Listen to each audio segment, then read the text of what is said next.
And today we're with Cameron Teitelman? Teitelman. Teitelman, sorry.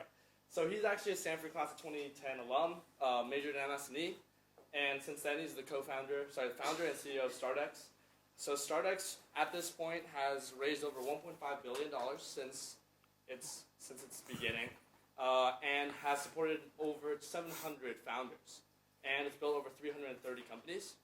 And Cameron has also founded a startup called the Essential Card before that, which was a campus discount card, and he made a private equity firm called Axelon Capital. So please help me welcome Cameron.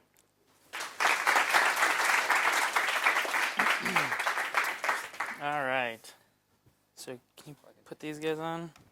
Thanks. And again, I want to ask everyone with a laptop to please close it so you can have full attention. Yeah. All right. Let's see if this works. All right. Well, I'll put that in after. Okay. Hi, everyone. My name is Cameron Teitelman. I'm not that much older than most of you, and actually some of you may be older than me. Who's over 28 in here? Yeah, so I'm sure there's plenty of people in here that are much more impressive than I am. And so I want to talk to you guys more as a peer than as someone coming in that's been hyper successful. And share a little bit about my experience, and then happy to answer any questions. One thing that I have been able to do is I've been able to see almost 1,000 entrepreneurs come out of Stanford and witness kind of the grit and perseverance they put into solving the challenges that they try to solve. And so happy to answer any questions about any of that as it pertains to this class. I'll give a quick overview of my background, talk a bit about StartX, and then a little bit more about my background. So I grew up in Los Angeles. I actually was initially in the entertainment industry. And so I was lucky enough, my family got me in the entertainment industry really early, did a bunch of commercials. I was kind of like one of those child actors, they call them. And I got extremely lucky, and I got into Les Miserables on Broadway when I was 10, which is like probably one of the main reasons I got into Stanford. Stanford's crazy admissions. And so through that, I got a lot of good insight into a very interesting industry. Right now, I'm trying to help entrepreneurs solve problems in the world. In the entertainment industry, it's about entertainment, and the entire dynamics of that industry are fueled by things that I don't really like, and it's not super merit-based. There's a lot of really excellent technologies that are coming out that are making them more merit-based, but I'll talk a little bit more about that later. So anyway, so I did that. I was a wrestler in high school, so I was able to wrestle at Stanford on the varsity team. Which is also like an amazing experience that led me to kind of what I'm doing at StartX. And then I did a bunch of clubs and startups at Stanford that I'll talk about after I talk about StartX for context. And then started StartX. So I'm going to jump into what we do and why we do it. So while I was at Stanford, as an undergrad, there was some interesting things that I noticed. Throughout my kind of educational career in school, one thing that always surprised me a lot was that there were people who the structure of the class that was set up really facilitated them to learn really quickly. And there were other people that I knew that were incredibly brilliant, but the classes that they were part of, actually, they were just anxious, and outside they'd learn a ton, and they'd grow and they'd develop, and they'd be excellent contributors to clubs and that sort of thing. But they didn't get good grades in classes. Funny enough, a lot of these people when I was at Stanford were actually entrepreneurs, the people who are serious about building companies. So I got to kind of witness a lot of my friends who were in school, and I was an MS&E undergrad, which, MS&E is an amazing major. I used it to do project classes so I could work on my companies during school, which is a great hack, by the way. If you're building a company, there's a ton of classes you can take where you can just work on your company. And a lot of my friends that were serious about building companies, and there's a big difference. Entrepreneurship's a great concept to understand, like entrepreneurial thinking.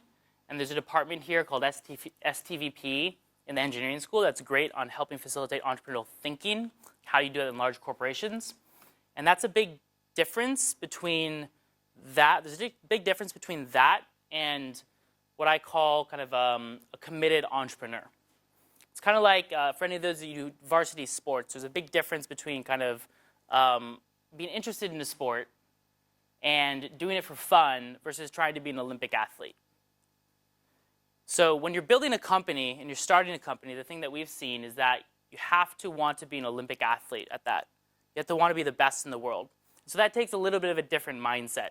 And so for the entrepreneurs that were at Stanford that were trying to be the Olympic athletes of solving specific problems, and I know this class is about social entrepreneurship, but I think any of the large companies that get built, except maybe there's some examples like maybe Zynga wasn't, a social enterprise. There's a lot of these companies that get started that create a massive amount of impact in the world because they're rooted in solving some core human need. And so the entrepreneurs that were incredibly kind of disciplined and focused around solving that need, they learn a little differently. They just kind of learn by doing. They figure stuff out. And so when I actually started, and I love systems. I've always loved studying social systems. I started a master's at Stanford in sociology, although I dropped out of that so that I could focus on StartX. And so when I was building two companies at Stanford, the one was this thing called, as I mentioned, called the Essential Card. And what it was as a freshman at Stanford, I realized Palo Alto is really expensive. And I was a varsity wrestler as well, which is like a 40 to 50 hour a week job. And so on top of that, I was trying to start a company. And I didn't think of it as like a company or as, well, I'm going to start a company. Let me figure out what to do. It was, my friends, it's expensive to go out in Palo Alto. So how can I help my friends afford that? And when I kind of looked around the market, a lot of the good restaurants weren't getting a lot of great students coming to them. And so it was a simple kind of marketplace problem where get businesses to give discounts, get students to go to those businesses, and it's like a win-win all around. Ended up building that up, getting it to a bunch of different campuses. So that was a lot of fun. And then the second company that I built was this thing called Axelon Capital, which was the LPs / kind of limited, the partners in that were Joel Peterson, Jim Ellis, and Dick Allen from the business school here. And I partnered up with a Sloan MBA to just buy out a company.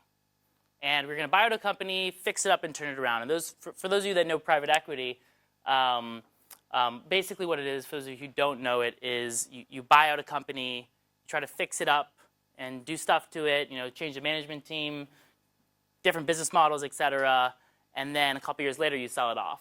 And so through that experience, I found that I absolutely love building.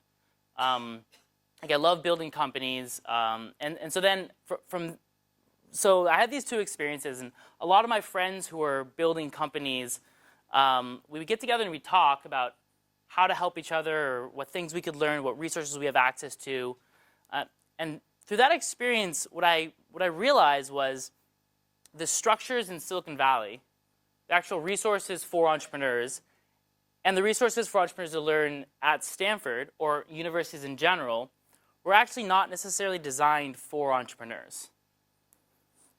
They were designed for people who are interested in entrepreneurship, which is that entrepreneurial thinking, or they were designed for investors getting better deal flow. But there was nothing that kind of was designed for entrepreneurs. What I mean by that is there was this philosophy of, if you're an excellent entrepreneur, you're going to figure it out. You're just going to go out there and magically figure out how to solve everything. And if you're good at it, and if you're really good, you're going to figure that out really fast and beat all your competitors. This mindset of nature over nurture in entrepreneurship just didn't really sit that well for me. Because a lot of the, if you think of an Olympic athletes have a ton of coaching. They have a ton of training camps. They have a ton of structure around how they can actually become Olympic athletes. So anyway, that just didn't really sit that well with me. But when you're an entrepreneur building a company, it's really important to not think that everyone else has the exact same problem as you have. So you got to be humble about that. You have to think, okay, there's a real problem here. Maybe I feel it, maybe I don't, but maybe I'm not the. Maybe there's 5 other people that actually have this problem, or maybe I just don't know what I'm doing. So what we did is we went out and we talked to a couple hundred Stanford alums who had built companies and either succeeded or failed. And these companies, these founders had already either built multi-billion-dollar companies, multiple $100-million companies, only succeeded once, or they'd never succeeded. And we tried to figure out, was there some sort of correlation between them? Why is it that companies founded by Stanford alumni entrepreneurs, in aggregate, are the 11th largest country as far as GDP? Something interesting happening there. And we know people who are in here, all of you are incredibly intelligent and are here for a reason. So why aren't people actually succeeding? And out of that research, we found that the structures that I talked about around how does an entrepreneur learn, how should they learn, how do they develop skills, how do they get ahead, those structures that exist for other industries, for instance, in the medical industry, there's residency. Or in the law industry, you kind of have these apprenticeships. These hyper-successful entrepreneurs would actually build those structures for themselves. And the ones who were successful once kind of serendipitously got put into them and got access to them, and someone took a liking to them, so they got some extra resources, and it was all serendipitous help that they got that really moved their companies forward or helped them solve hard problems. The ones who were successful multiple times would intentionally build these networks and be givers. There's this concept of givers. There's an awesome book called Give and Take, which you all should read. But what they would do is they'd intentionally share their resources and their insights with their peers, people they trusted. And that way, anytime they needed help with something, they needed to develop a skill, get access to some resource, get access to some person, they had a trusted way to get access to that fast. And they wouldn't think of it from a ledger perspective of, I want this, or I've given these 3 things, so I'm going to take 3 things. It was more of this kind of mindset in Silicon Valley of pay it forward, and a rising tide raises all boats. But they weren't looking for things in return. They were just helping. They were giving. And by helping a bunch of people, even more resources came back to them. So the concept with StartX was pretty straightforward. It was, okay, well, these hyper-successful entrepreneurs out of the Stanford ecosystem are building these networks. They're basically doing a business on the side. They're running these networks. They're managing these spreadsheets. They're having these events. It seems like a big waste of their time, or not the core focus of, I want to create a therapeutic to solve cancer, or I want to help the auto industry be more efficient. Things that they should be focusing on, this side business, seems like if we could roll that up and be the service that provided that infrastructure for the Stanford network, we could take that 11th largest country and help speed up its innovation. And so, okay, we're like, okay, well, this sounds like a pretty big thing to try to do. Right? It's like there's a million different resources for entrepreneurs, but for some reason, there isn't an incentive for investors to kind of build out these structures to support entrepreneurs. This was in 2009. Now, a little bit more of that has been done, more as a marketing tool on the side of these funds. And in the university is not supposed to be an incubator. It's not supposed to be a it's not supposed to be an incubator. It's something that Stanford decided very strongly in 2010, or sorry, 2001, during the dot-com bubble. We kind of had this concept, which was the first step, which is customer development, figuring out what our customers need, what they want. Then we benchmarked against a bunch of other programs to kind of see what they do. Now, when I say other programs, it's other structures that help facilitate skill development, access to information, and access to people for entrepreneurs. So there's a bunch of these things called accelerators that are out there. I don't know if you all know what that is. Who doesn't know what an accelerator is for a startup? Okay, well, I guess you all know this. And so we went out and we talked to every company that had been through this thing called Y Combinator, Techstars, Launchbox Digital, and the Facebook Fund, which is now called 500 Startups, because they had been around for a few years at that point, and try to figure out, is this accelerator model actually relevant to us? Because what we want to do is we want to kind of be the infrastructure behind the Stanford alumni ecosystem so it could help itself in specific things. And what we found is that a lot of these accelerators were really funds with programs, They were more kind of like a traditional venture capital firm where you have a partner, the partner coaches the entrepreneurs, you have some people come in and talk, and you have a demo day with investors, which kind of sounded as some similarities to us. But fundamentally, one of the core things that we learned out of this research with Stanford alums was that a lot of them failed because they didn't feel like they were, like it was safe for them to share some issues they had, and they'd run into walls. When you have a board member, like a really high-powered board member or an investor that's on your team who can decide whether or not to invest in your next round, you don't necessarily feel super comfortable sharing everything with them. And so out of that research, what we found is that these entrepreneurs built these very intentional peer communities. And the communities had very specific attributes. First of all, it was a very trusting environment so that they could actually get support. They could share problems that they were facing and get help, regardless of what it is. When I talk about entrepreneurs being an Olympic athletes, they're not, the difference between that, entrepreneurship is also a team sport.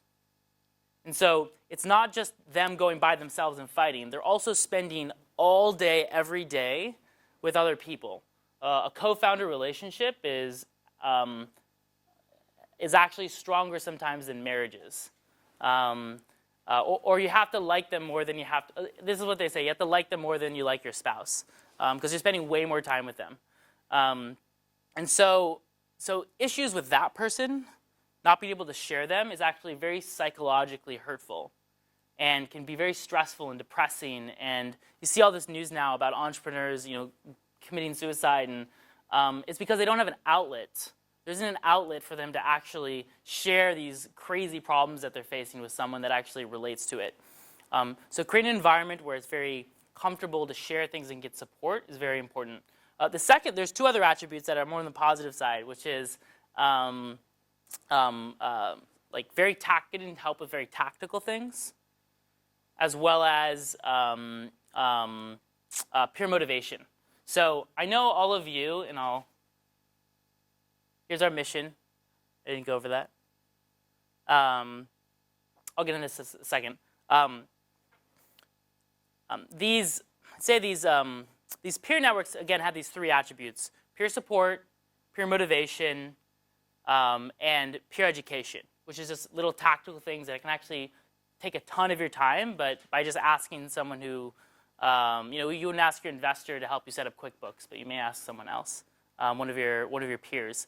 But there's also this benchmarking component that's really interesting, which is there's a lot of studies that'll show that if you're in a group, like professional bicyclists, if they're in a group of other bicyclists, they can actually increase their speed by something like 1/3. So there's this power in surrounding yourself with excellent people and sharing your updates with them publicly and benchmarking it off each other. And this is like one of the 4 things that we do. So the point of this is that the structures in the Valley, both on the university side and on the investor side, aren't really set up to facilitate these educational groups. So that's kind of how we started. And I'll talk more about exactly what we did. But so our mission statement was this. It was accelerate the development of Stanford's highest potential founders. And it's really important. Highest potential is really important for us. Because the other thing that is kind of, I think, wrong about or off about the Silicon Valley ecosystem is that resources generally pile on already successful people, or seemingly like kind of people who are growing really quickly, rather than trying to identify latent talent. And so one of the things we try to do is we try to look for people who have the raw attributes as a person, as a team, to actually be successful, and then try to help them. And then there's these 2 ways that we help. One is experiential education, which is about while you're actually going through something, which is how entrepreneurs learn best, by doing, creating structure so that they're not just kind of experiencing this thing once and then it's gone and they don't have any debrief. They benchmark with peers. They get a mentor to help them, coach them through that process. They get frameworks on how to approach it. And then by actually doing it, by actually doing that activity as part of their business, they internalize that lesson, and then we have them teach someone else. One of the motivations there was that while I was a student at Stanford, I would take these classes. And a lot of the classes that I would take, some of the concepts, I'd intellectually understand them and get a grade and all that stuff. But then there were a few classes, like for instance, decision analysis in MS&E. I actually was making a decision in my business about whether or not to partner with someone. And I went to the professor and I said, hey, can I just do this as part of my company? Like, just actually make the decision. And they're like, no, like, you can't have a real company as part of the project. So I just changed the company name to Nuco, pretended it was a fake company, and then actually went through and like used that as part of the as part of a real business decision. And I can tell you to this day, I understand the concepts in that class so much better than any of my other classes. Having emotional reaction or like feeling the repercussions of certain topics that you're learning is actually a very a fundamentally profound way of learning it. That's why in business school there's like case studies and all that kind of stuff. But I still think that needs to go a step further and actually doing it while you're doing it, learning while you're doing. The second piece of our mission statement is called collective intelligence, and the essential component of what these entrepreneurs were doing when they built these successful peer networks is that they were figuring out who knew what, who was actually good with what, and who was willing to help who. So what resources do they have access to, and what information do they have access to? And high level, I'm going to go like 30,000, 100,000 feet up right now. There's kind of and I talk a lot about education. It's kind of weird. It's like, we're a startup incubator helping for-profit businesses and non-profit businesses, but mainly helping for-profit businesses. Like, what does this have to do with education? And fundamentally, I believe, and I think Stanford's starting to believe this, which is education is lifelong. And most of the education actually happens through doing and through learning from other people, not just through books. If you go way back to the beginning of civilization, I know this is a little digression, but it connects. There's two types of models of education or of learning something. One is you go to the library, and you actually look up a topic, and someone put a bunch of their time and thinking into documenting that topic and putting down their thoughts on it, and you read it, and you're like, okay, this is an interesting topic. It's like, good. Now, how the hell does this apply to me? You kind of have to think about that. And that's evolved, right? That's gone from written language to books to the printing press, made it widely spread to the internet. And the internet's like the largest repository of human written knowledge, and Google helps search it. But vastly more information and vastly more education actually happens through people, and more information is actually in people's heads. And so there's this other kind of search, which is called village search, which you go out in the middle of the village and you say, hey, I want to make a shoe. Who can help me? And your friend or your trusted person you trust says, oh, well, the shoemaker's over here.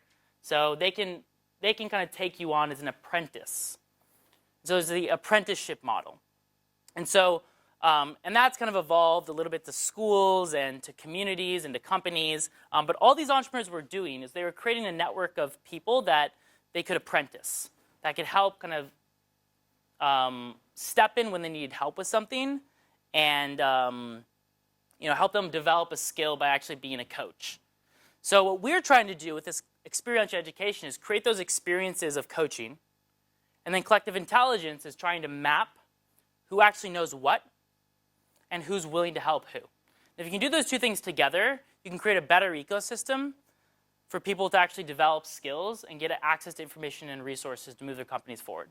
And so kind of this is our high-level goals, which is to build a world-class network of experiential educators made up the best Stanford alumni entrepreneurs with a structure for developing the highest potential entrepreneurs. I talked a little bit about the research.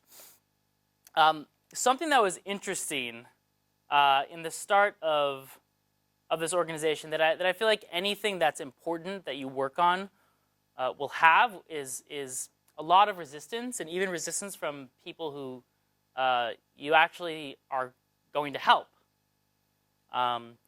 In industries where things don't move forward quickly or don't innovate, where they're the hardest problems to solve, which a lot of that is the social entrepreneurial things that people start. There's a lot of entrenched politics and entrenched egos that actually make it an issue to actually be successful. So when we started this, we actually had a pretty crazy amount of pushback from internally at Stanford. And I can say this now because we're partners with Stanford, and some of those people don't work here anymore. You know, they give us money. We have a fund with them. That's all great. But basically, when we were starting, we had this kind of simple idea that, you know, there's this gap that's missing. We should start a nonprofit you know, be a value add to the university. There was, well, I'll give you some examples. So one of the faculty members of the GSB emailed every student saying you couldn't apply and that they don't support us. And it had some interesting reasons in there.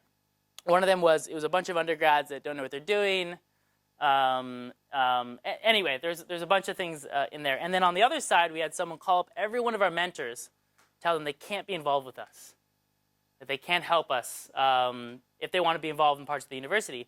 All of them thought that was awesome, right? They were like, oh man, you guys are like the rebels. We're definitely going to help you now. We're like, let me get all my friends to be involved too. So it was really good marketing for us, which was pretty awesome. I was surprised by that. When I dug into it, what I found was that it was actually coming from a really good place in the university. And it wasn't like the university overall. President Hennessy was always very supportive of us. But there was this interesting thing that happened in the dot-com bubble where a lot of investors poured tons of money into people's ideas. And the ideas didn't make any sense. Like half of them just like didn't make any sense. It wasn't the right timing. And so a lot of professors' friends, a lot of their students ended up wasting years of their lives working on ideas that, yes, they were funded, but they actually solved no real problem in the world. Or the problem that they were solving just wasn't ready to be solved. And so if Stanford is an institution of trying to curate and kind of realize people's potential, that could be seen as a systematic, huge waste of potential. And so a lot of people in the university, even now, if you talk to professors about entrepreneurship, some of them are still like, or VCs, some of them are still really like scarred from that experience. And so when we started, a lot of people thought that our mission was to create more entrepreneurs and fund more companies. And I have a deep belief that everyone can achieve their own level of excellence and their own level of greatness. And they just have to find their zone of genius. And so there's this concept of zones of genius that you all can read about. But the idea is, what is that thing that you can be the very best in the world at? And so for us, it's about finding the entrepreneurs who can be the best in the world at solving the specific problem that they're trying to solve. And maybe they can solve other problems.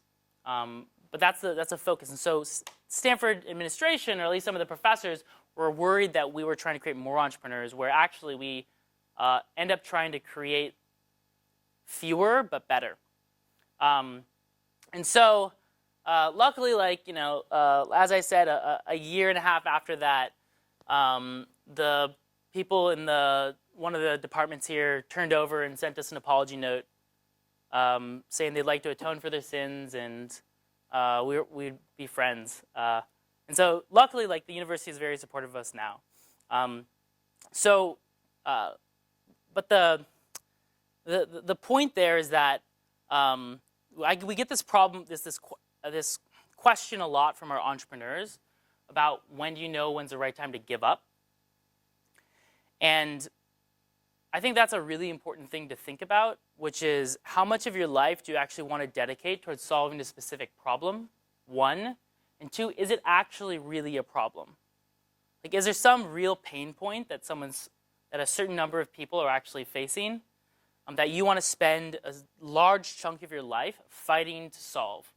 And if so, you should just go at it and keep going and fighting. If you're doing a company just to get a lot of money or for external validation. It's just not an economically rational decision. That's why social entrepreneurs are generally pretty awesome. But one of the tricks with social entrepreneurship is some people mix up the idea that social entrepreneurship is nonprofit. Like, let's say that nonprofits. And I hate the word nonprofit because yes, there's not technically a profit in a not-for-profit, but it's still a business. And so a lot of the companies, and I don't know the other speakers what they've talked about on this topic, but a lot of people who do nonprofits or try to do social entrepreneurship, yes, they're incredibly passionate about the problem they're solving, but they have to understand that they're still a business. And so when we have nonprofits, we still want them to be a business. They still have to make money. Grants is one revenue stream, but they still have to support operations to grow and actually fuel it and be bigger. So I like calling nonprofits NGOs, not nonprofits. So anyway, back to StartX. So we fought through that period, which was an interesting period. We had 3 GSBers on our team, where every week there were about 5 reasons why we wouldn't be successful, or actually why we would have to shut down. Like the Office of Development told us we could only raise $5,000 a total.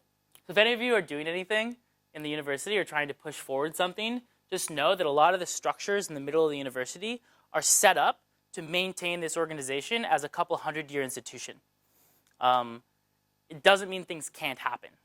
And so we fought like crazy to push this thing through and just made it happen, and it actually ended up working because a couple of years later, we went to President Hennessy, and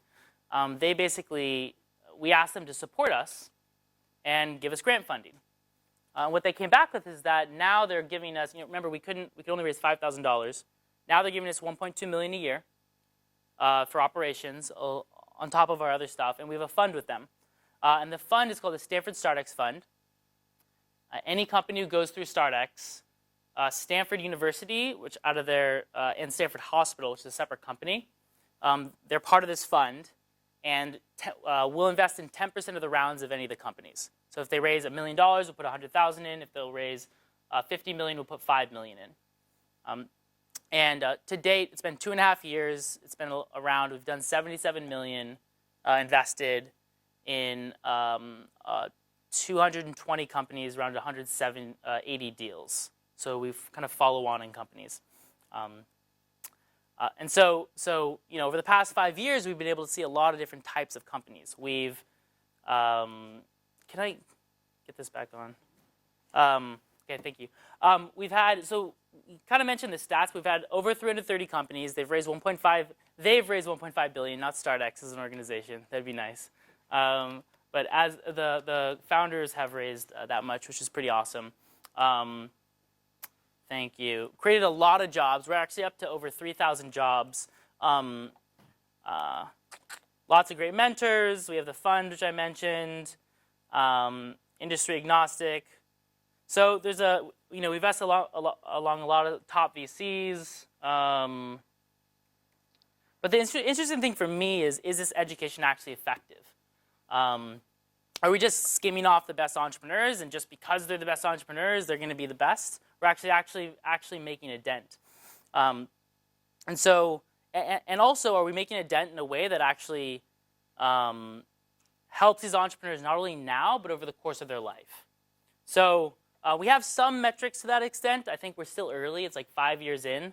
We have a much higher seed valuation than any other Stanford companies overall. The survival rate, most portfolios, the companies actually, they have like a 20% survival rate. We have almost an 80% right now. And then something that we try to do from the beginning, just because we learned from Stanford, is create an environment where people are actually learning from completely different perspectives. So a lot of funds within Silicon Valley have this kind of thesis of their fund where they invest in a specific type of company and they understand that expertise. One thing that we realized from the initial research on Stanford alums was that some of the best insights that founders got on how to solve problems were from people in completely different industries. they take an insight from a completely different industry and apply it to their industry to solve that problem. So creating these interdisciplinary networks where you felt comfortable sharing the problems you were facing and you were able to get help from people who are completely different from you was actually an essential component of success. That's why I loved it when I heard that there were people, undergrads, grads. How many undergrads are there? Oh, wow, nice. How many MBAs? And grads? All right, work on that grad. Oh, there you go. All right. I remember back when I was in school when undergrads couldn't come to business school classes. And so this is awesome. I love that the university is moving this direction. And so creating a very intentional interdisciplinary community and intergenerational community is very important for us. And so we not only support people right out of school, we support people all the way up through, they've already exited big companies and they're, in their 50s. And so if you can create an environment where you normalize these people to be peers, then they learn a lot. With that, I'm going to open up to some questions. I have a bunch more I can talk about, but that's the basics of what StartX does, a quick primer of my background. So what else would be helpful? Thank you.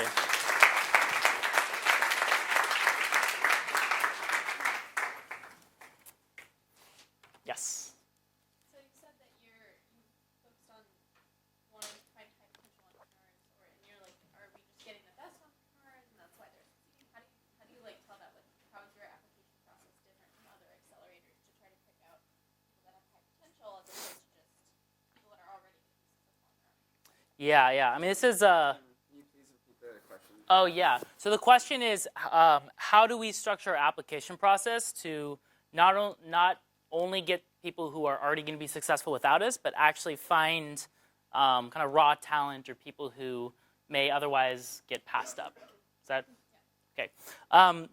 So, you you hear this thing in the Valley where investors say that they really care, they focus on the people, right? They're invested in the people, and they're really looking for raw talent. And what I've found is that that's more of we're investing in people who we've seen have a proven track record of already doing stuff. And so for us, we have not only kind of the idea interview, which is the least important criteria for us, but it's much more of a behavioral interview and focused on why the person is going after the problem they're solving. The core is this. Are they going to, when it's absolutely certain to them, it's 99% clear that, at least this week, that what they're going after, there's no way it's going to work. And they're depressed, and their team is depressed, and they're like, oh man, can't figure out how to make this work. Are they still going to fight through? There's this thing in startups called the Valley of Sorrow, like the Trove of Death, which is a lot of companies fail. And most founders actually give up. Not because of competitors. They don't see it because of competitors. They give up because of internal issues. So anyway, we really dig into the intrinsic motivation for the problem that they're solving. Will they actually feel fulfilled by solving this problem, or do they have other motivations? Are they going to stick through it when it gets really hard? The second thing is understanding interpersonal team dynamics. Because it's not just about being a rock star yourself. It's about having the right fundamentals as a team so that you're going to learn from each other. And so it's kind of like the test of do they really not like each other? Do they hate each other? Which surprisingly, in super intense environments, after you work with someone for 3 months, full time, it's easy to see if people actually don't like each other.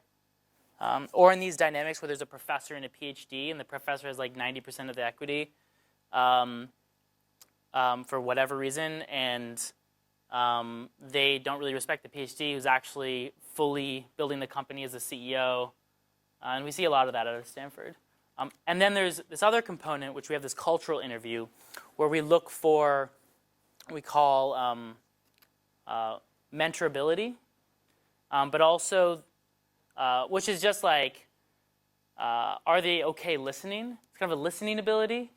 Because some people, you get these stereotypes in Silicon Valley of people like Steve Jobs or people who they're these individual geniuses who just figure stuff out and move along. And what people don't realize is that those people are actually incredibly excellent listeners. They don't necessarily follow all the advice, but they listen, and they listen really well. And listening really well doesn't mean just hearing what's happening. It's understanding the fundamentals behind what your customers are saying, your employees are saying. And so listening is really important. It's a really important attribute. And it's something you can actually work on and improve on. And then there's this kind of humble confidence where if you, it's a humble confidence or a deep-seated insecurity that you have to be the best. And it's easy to have this insecurity but be really arrogant, not listen to everyone and think you're the best. And that's different from wanting to be the best and never kind of fully feeling like you're the best. So that's an interesting thing that we look at. There's one other thing, which is not only how listening, it's the ability to actually synthesize a lot of information and not be set in the if I explain this, you kind of have to be very passionate and set in the problem you're solving, but be very flexible in how you solve that problem. And a lot of entrepreneurs have a lot of people in general mix up the solution with the problem. They have this idea on how to solve something, and they stick with that. No, this is the way to solve it. Where the people who are hyper successful are the ones who understand that there's a problem. They don't care exactly how they're going to solve that problem because they care about the problem. And so they're incredibly flexible about moving around, switching things to actually figure out the right answer to that actual problem. So there's a spectrum of entrepreneurs where some people will, or just people in general, I guess, where they'll listen to things and they'll just follow wherever they hear wherever the wind goes. And those people generally don't have enough conviction to actually lead people. And then there's the other side of it, people who don't listen to anything. And are no, I know the answers, which is insane. How the hell, how can they, they're trying to solve a problem for other people. That's what their whole business is. So how can they know the answers? So it's in the middle where you listen to advice, and this is something we talk about where it's there's a lot of these things that have worked in the past. A lot of these entrepreneurs that have been very successful. The people that come into this room and talk to you, they've been very successful. But they've been successful at a very specific time in the world, in very specific market conditions, solving a very specific problem. And their insights or I'd say their experiences for you are both completely wrong and not relevant and completely correct. And that's kind of a weird thing to think about, but the concept is you have to understand what actually was happening during that situation and what insight can you take out that you can experiment to see if it's relevant to you. And so if you just, the people, when you hear what I say and you hear what everyone says in this class, you don't want to just listen to what they say and say, oh, that's how I need to be successful, or that's what I need to do. No, it's use your critical thinking, analyze what they're saying, see how it's relevant to you, and be open to experimenting. Learn by doing. And the entrepreneurs who can do that in rapid succession and benchmark with their peers and have people as sounding boards, they're the ones that end up being the most successful because they're learning machines. They're just constantly learning, all day, every day. They're just learning. So if you can get a bunch of learning machines together that learn from each other and everyone around them, and they enjoy giving, they enjoy helping others, in these networks you actually get a lot of resources back, and you can be successful multiple times. So the people who did this built multiple $100 million companies, or built on top of large venture exits. They also had really excellent nonprofits that they built. Cool. Yes. Two questions. The first is, why do you limit yourself just to Stanford?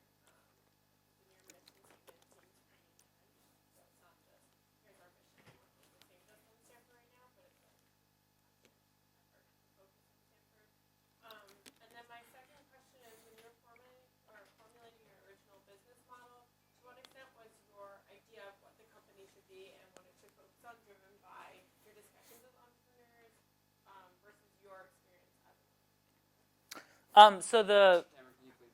oh yes, sorry. So the first question is, why do we focus just on Stanford? Second is, what was the second question? How much of your business model was driven by your experience as an entrepreneur versus Our business model or what we do? what you do? Okay, yeah. How much of what we do was driven by my personal experiences versus kind of the discussions with other people? So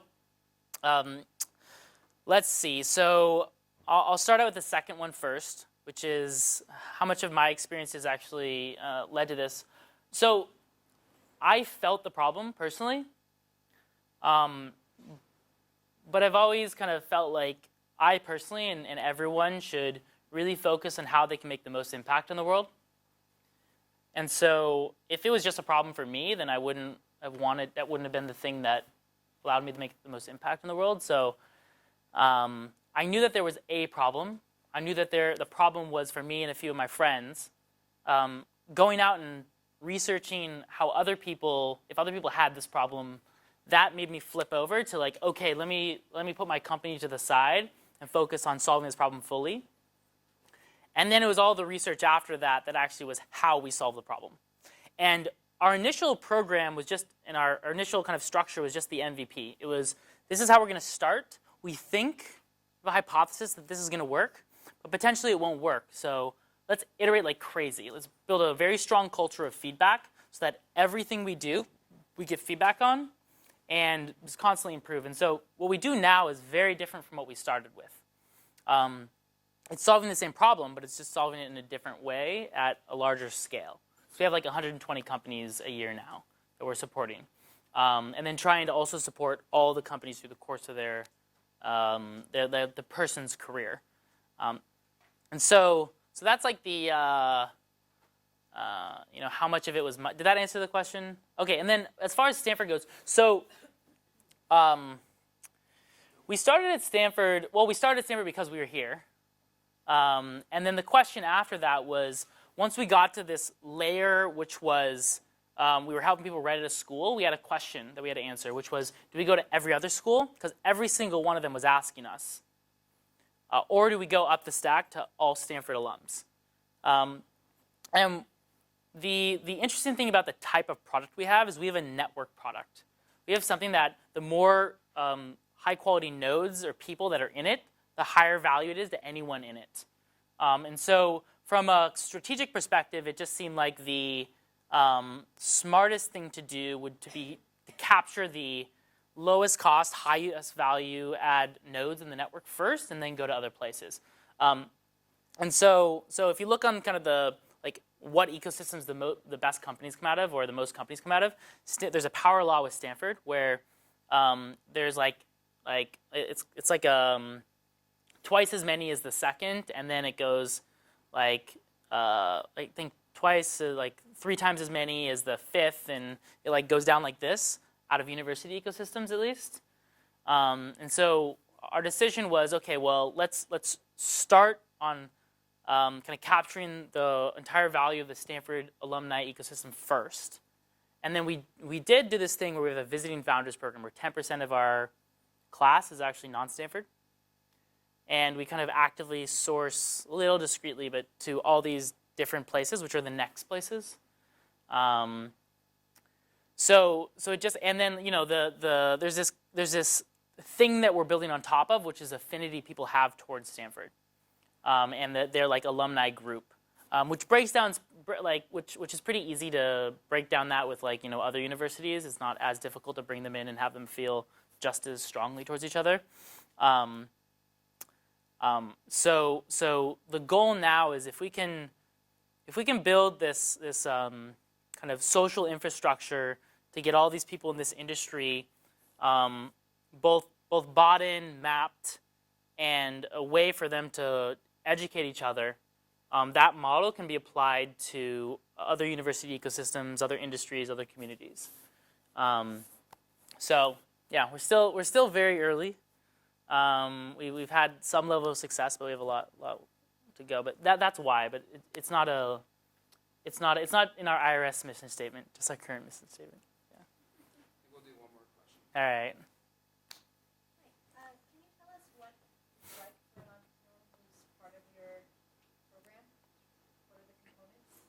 Sure. So really quickly, there's a 10-week program, and then there's the kind of network for their life. The 10-week program consists of they come in, we figure out every 3 weeks what things they want to learn, and then or what people they need to get access to. And then we have a bunch of different structures we put around them to help them do that. One is there's peer mentorship, these kind of peer group sessions like touchy-feely class, so like if people know what that is, or of like peer study groups where they get together and do those things where they're benchmarking and they're sharing insights, they're helping each other. They get a serial entrepreneur mentor, they get an advisory board, and then there's like 800 experts with that are just on call. And so the idea is whatever skills they need to develop over that period, we help them develop those skills.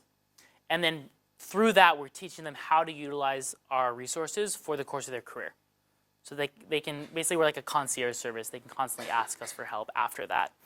And the root of that is how do they build strong peer networks that are trusted where they can share what they're facing and figure out who can help them. And then how do they turn an advisor into, or someone, like one conversation into a mentor. So that kind of is your peer, your kind of expert people to build your own apprenticeship. And then just accessing experts. And then there's some tools that we have that allow people to kind of see everyone they know and what resources they have access to so they can ask each other. Yeah. All right.